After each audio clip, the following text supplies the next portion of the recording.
Drama के इस episode में हम ये देखते हैं कि जब हन और शिया घर आते तो मॉम बहुत खुश होती है। मॉम उनसे पूछना चाहती है कि आखिर क्या क्या हुआ वहाँ पर दोनों ही बोल देते कि वो दोनों टायर्ड हैं और अपने रूम में चले जाते हैं। मॉम को कुछ समझ ही नहीं आ रहा होता। मॉम कहती है कि आखिर इन दोनों को हो क्या गया, ये बात क्यों नहीं कर रहे। इसके बाद काफ़ी दिनों बाद लिंग स्कूल में आया होता है तो शिया और लिंग दोनों बहुत सारी बातें करते हैं। लिंग उसे कहता है कि उसके दादाजी शिया से मिलना चाहते हैं, इसी वजह से वो अपने घर में शिया को इनवाइट करता है। इसके बाद वो हन के पास जाता है और हन को बोलता है कि आखिर तुम कब तक मानकुई को ऐसे इग्नोर करते रहोगे।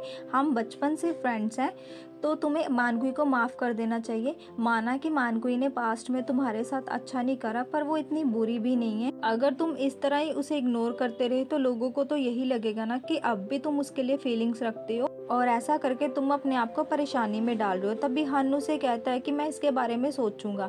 उसके बाद मानकुई के पेट में इतना दर्द होने लग जाता है, पीछे से हन आ जाता है और वो हन के ऊपर गिर जाती है। तभी हन उसे पूछता है कि आखिर तुम्हें हुआ क्या है, तो मानकुई उसे बताती नहीं और इग्नोर करने लग जाती है। पर हन उसको पकड़ करके मिस मारिया के पास लेकर जाने लगता है। इसके बाद मिस मारिया मानकुई का चेकअप करने लग जाती है और मानकुई को ये बोलती है कि उसे एक बार हॉस्पिटल ज़रूर दिखाना चाहिए। फिर हन और मानकुई दोनों ही वहाँ से चले जाते और जाते जाते मानकुई हन से ये पूछती है कि अगर वो मर जाती तो वो उसके लिए वरिड होता, पर हन उसकी बात पर गौर नहीं करता और घड़ी की तरफ देखकर ये बोलता कि क्लास का टाइम हो गया और खुद भी क्लास में जाने लगता है। मानकुई की हर चाल फेल हो जाती है हन के सामने। इसके बाद सर टियान आते हैं मिस मारिया से मिलने। काफ़ी दिन हो गए थे वो मिस मारिया से नहीं मिले थे। जब वो मिस मारिया को कॉल ट्राई करते तो मिस मारिया का फ़ोन भी उनके कैबिन में पड़ा होता है और वो कैबिन में नहीं होती। कुछ फाइल्स गिर जाती है। फाइल्स उठाते टाइम टियान सर एक एप्लीकेशन फॉर्म देखते हैं जिसपे ये होता है कि मिस मारिया ने कहीं और जॉब के लिए अप्लाई करा होता है। तभी मिस मारिया वहाँ पर आ जाती है और टियान सर को बोलती है कि ऐसे किसी की चीज़ों को हाथ नहीं लगाते। मिस मारिया सर की बातों पर इतना इरिटेट हो जाती है तो वो इरिटेट होकर उनको थप्पड़ लगा देती है। पर सर कहाँ टलने वाले। टियान सर उसको ये बोलते हैं कि मैं तुम्हें कब से प्यार करता हूँ, मतलब शुरू से लेकर मैं तुमसे ही प्यार करता हूँ और तुम मुझे और इस स्कूल को छोड़कर मत जाओ कहीं। इतनी सारी बातों के बाद जब मिस मारिया उसे कोई जवाब नहीं देती तो वो जाने लगते हैं। पर मिस मारिया उन्हें ऐसे इतनी जल्दी गिव अप करते देखकर बोलती है कि मैं तुम्हें सेटिस्फाइड करने के लिए 3 महीने का टाइम देती हूँ। सर के लिए यही बहुत होता है तो सर उसे खुशी खुशी में गले लगा लेते। तभी वहाँ पे विदेशी लड़की आ जाती है और सर को गुस्सा करने लग जाती है और गुस्सा करके वहाँ से चली जाती है। तभी वहाँ से जिनसर इतनी सारी बुक्स लेकर आ रहे होते हैं और वो लड़की रोते रोते अचानक जिनसर से टकरा जाती है जिससे दोनों गिर जाते हैं और वो विदेशी लड़की तो जिनसर पे लट्टू हो जाती है।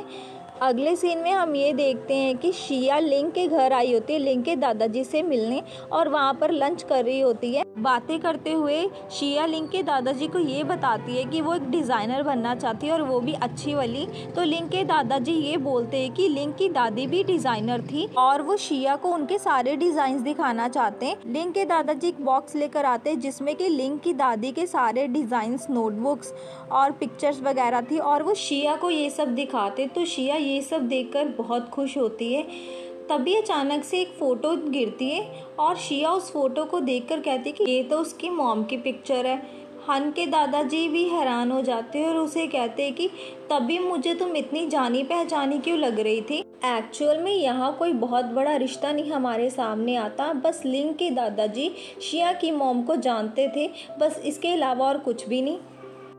अगले सीन में हम ये देखते हैं कि मानकुई हन को फ़ोन करके उसको एग्जीबिशन में साथ चलने के लिए बोलती है और ये एग्जीबिशन हन के लिए भी बहुत इम्पोर्टेंट होती है, मतलब वो भी जाना चाहता है। मानकुई ने बड़ी मुश्किल के साथ 2 टिकट्स का अरेंज करा था तो हन उसे कहता है कि मैं प्रॉमिस नहीं करता, मैं ट्राई करूँगा आने का। मानकुई इतना खुश हो जाती है कि वो अलग अलग ड्रेसेस ट्राई करती है कि उस पर कौन सी जच रही है।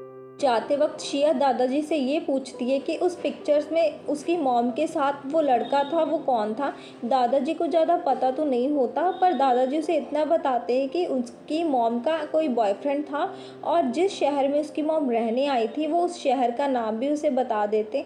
जब शिया घर आती है तो बिल्कुल सुन्न हुई पड़ी होती है और हन की मॉम उसे पुकारती है तो शिया को सुनाई नहीं दे रहा होता, वो बस चलते ही जाती है और अपने रूम में जाकर अपनी मॉम की पिक्चर को देखकर रोती ही रहती है। वो अपनी मॉम को बहुत मिस करती है और ये चाहती है कि उसके पापा जल्दी से जल्दी मिल जाए और अपने पापा को ढूंढने के लिए वो हन के पास जाती है। हन तैयार हो रहा होता है एग्जीबिशन हॉल में जाने के लिए। शिया हन को उसके पापा के बारे में बात करने के लिए जाती है कि शायद हन उसकी हेल्प कर देगा, पर उसे पता चलता है कि हन कहीं तैयार होके जा रहा है, तो शिया उससे आगे बात नहीं करती और वो वहाँ से चुपचाप चली जाती है और फिर अपने पापा को ढूंढने के लिए अपना सामान पैक करके जाने लगती है। तो उसकी टिकट ट्रेन की वहीं पर गिर जाती है और शिया का ध्यान भी नहीं होता और जाते जाते एक नोट छोड़ जाती है कि वो आज मिंग के घर रहेगी। शिया ये सब झूठ बोलकर चली जाती है वहाँ से।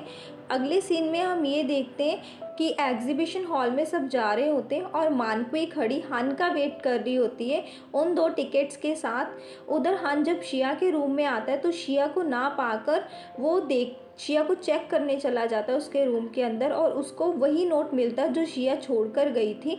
उस नोट को पढ़ने के बाद उसको वो उसकी ट्रेन की टिकट भी मिलती है। उससे फिर हन को विश्वास हो जाता है कि शिया उसे झूठ बोल कर गई है। उधर जब टैक्सी में शिया जा रही होती है तो उसको उसकी टिकट नहीं मिलती, तो वो ड्राइवर को गाड़ी दोबारा घर लेकर जाने के लिए बोलती है। घर आने पर जब हन शिया को देखता है तो शिया को रोकता है। उसे लगता है कि शिया शायद चेंजिंग के साथ भागने की तैयारी में है, पर शिया उसे बताती है कि वो तो अपने पापा को ढूंढने जा रही है। फिर हन बोलता है कि मैं भी तुम्हारे साथ तुम्हारे पापा को ढूंढने के लिए चलूँगा। शिया को फिर वो ज़बरदस्ती अपने साथ गाड़ी में ले जाता है।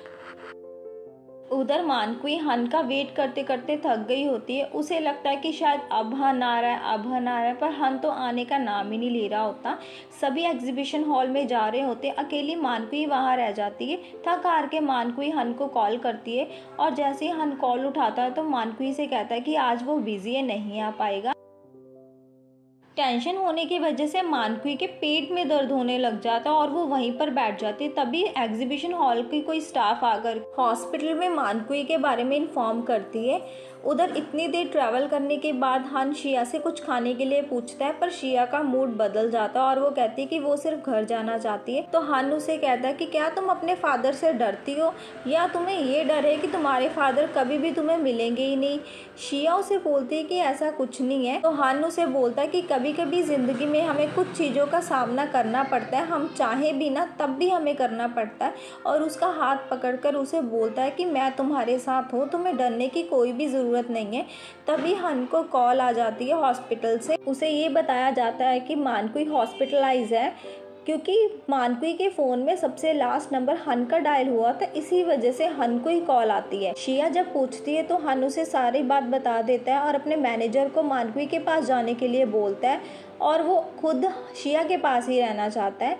पर शिया उसे बोलती है कि तुम्हें इस टाइम मानकुई के पास होना चाहिए, क्योंकि मानकुई तुम्हें ही एक्सपेक्ट करती है सबसे ज़्यादा और मेरे फादर को ढूंढना कोई इतनी इम्पॉर्टेंट बात नहीं है, अभी अर्जेंट मानकुई को देखना है। तो हन उस पर प्राउड फील करता है ये सारी बातों के लिए। तब हन और शिया दोनों ही हॉस्पिटल पहुंच जाते हैं मानकुई को देखने के लिए और मानकुई के कैबिन में चले जाते हैं।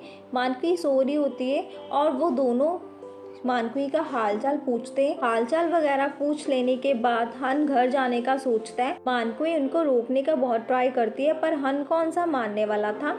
हन शिया को साथ लेकर मानकुई को कहता है कि कोई ज़रूरी काम है और वो दोनों वहाँ से चले जाते। जाते वक्त शिया अपना फ़ोन मानकुई के कैबिन में भूल गई थी, तो वो दोनों वापस से मानकुई के कैबिन में फ़ोन लेने के लिए जाते और वो जब अंदर जाते तो देखते कि मानकुई बहुत सारी दवाइयाँ एक ही साथ में ले रही है। हन उसे दवाइयाँ लेने से रोकता है, पर मानकुई हटती नहीं है। मानकुई ऐसा दिखाती है जैसे वो अपनी ज़िंदगी से बहुत ही तंग आ गई हो, उसे अब ये ज़िंदगी और नहीं जीनी है। मतलब कि बस वो हन को ये दिखाना चाहती थी कि वो हन की वजह से इस हालत में है। तभी हन उसे ये पूछता है कि उसका पेट दर्द जो हो रहा है वो कब से हो रहा है। मानकुई उसे पर्स से क्रेडिट कार्ड निकाल कर देती है और कहती है कि ये तुम्हारी मॉम ने मुझे दिया था, मैंने तुम्हारी मॉम को बहुत मना करा था पर तुम्हारी मॉम मानी नहीं थी और यकीन मानो मैंने इसमें से कोई भी पैसा खर्च नहीं करा है, तो तुम इसे रख लो। तो हन उसे पूछता है कि तुमने ये फिर खर्चा कैसे करा अपना। मानकुई से कहती है कि मुझे स्कॉलरशिप मिली थी और मैंने घर के काम भी किए थे जैसे झाड़ू, बर्तन और कार वॉशिंग वगैरह। तो हन उसे बोलता है कि कभी तुमने मेरी फैमिली को अपना समझा ही नहीं। मानकुई से कहती है कि ऐसी बात नहीं है, मैं सिर्फ अपने दम पर काम करना चाहती थी, अपनी पहचान बनाना चाहती थी, लोग मुझे हन फैमिली के नाम से ना जाने, इसी वजह से मैंने ये सब करा। तो हन बोलता है कि तुम फिर वापस क्यों आई। मानकुई उसे कहती है कि उसे उधर जाने के बाद पता चला कि उसने क्या खोया है। उसकी सारी खुशी गमी सब हन था और हन ना दिखने की वजह से वो बहुत ही लो फील करने लग गई थी। हन फिर उसकी बातों से पिघल जाता है और रोती हुई मानकुई को गले से लगा लेता है। शिया को ये सब देख कर के अच्छा नहीं लग रहा होता तो वो धीरे धीरे वहाँ से चली जाती है, क्योंकि थोड़ा थोड़ा तो शिया भी हन के लिए फील करने लग गई थी। शिया का मन नहीं था हन को वहाँ पर अकेला छोड़ने का, पर वो यही सोचती है ना कि उसका स्टेटस हन के साथ नहीं मिलता, मानकुई या फिर मोशिन का स्टेटस हन के साथ मिलता है। उधर जानबूझ के मानकुई बोलती है कि शिया किधर चलेगी। हन भी फिर इसे बात को इग्नोर करके कहता है कि शायद शिया को मॉम ने बुला लिया होगा मैसेज करके। तभी फिर हन भी वहाँ से चला जाता है। ये सारा प्लान मानकुई का था। मानकुई ने चुपके से शिया का फ़ोन छुपा लिया था और वेट कर रही थी शिया और हन के आने का। और जब वो लोग आ जाते तो वो चुपके से अपने ड्रॉर से बहुत सारी दवाइयाँ निकाल कर उनके सामने खाने लग जाती है, जिससे उनको ये लगे कि वो बहुत सारी दवाइयाँ लेती है अपने डिप्रेशन को ठीक करने के लिए। अगले दिन स्कूल बोर्ड पर एक फैशन शो का बैनर लगा होता है, जिसको देखकर शिया और मिंग दोनों खुश हो जाती है और मिंग तो ज़्यादा एक्साइटेड होती है शिया से भी। उसके बाद मोशिन वहाँ पर आ जाती है और मोशिन उन्हें कहती है कि तुम इन कंपटीशन के बारे में सोचना भी मत, क्योंकि तुम पहले ये देख लेना कि इस कंपटीशन को ऑर्गेनाइज कौन कर रहा है। एक्चुअल में इस कंपटीशन को ऑर्गेनाइज मोशिन के ही डैड कर रहे थे, तो मोशिन इसी वजह से उसको बोल रही थी। अगले सीन में हम ये देखते हैं कि मानकुई हन के साथ एक ही गाड़ी में आती है। दोनों को फिर से इकट्ठे देखकर बाकी स्टूडेंट्स बहुत खुश होते हैं। मानकुई हन से कहती है कि बाकी लोग क्या सोचेंगे उनके बारे में उन दोनों को इकट्ठे देखकर। तो हन उसे बोलता है कि उसे किसी की परवाह नहीं है, वो इतना नहीं ज़्यादा सोचता। और इस बात के बाद वो दोनों फिर से चलने लगते हैं इकट्ठे। उधर मिंग और शिया दोनों ही कंपटीशन के बारे में बात करती आ रही होती है। एक्चुअल में शिया के लिए इस कंपटीशन में पार्टिसिपेट करना मुश्किल हो जाता है, क्योंकि इस कंपटीशन को मोशिन के डैड की कंपनी ऑर्गेनाइज कर रही होती है। तो मिंग शिया को चेंजिंग की हेल्प लेने के लिए बोलती है। तभी अचानक से चेंजिंग वहाँ पर आ जाता है और चेंजिंग बोलता है कि किसने मेरा नाम लिया। शिया चेंजिंग से हेल्प लेना चाहती तो वो उसे कुछ नहीं बताती और इग्नोर करती है। उधर कुछ बच्चे इकट्ठे होकर कुछ देख रहे होते हैं, वो भी बहुत एक्साइटमेंट के साथ। एक्चुअली वो हन और मानकुई को इकट्ठे देख रहे होते हैं। तभी जब शिया उन दोनों को देखती है तो शिया बहुत ही उदास हो जाती है। शिया का तो मूड ही खराब हो जाता है।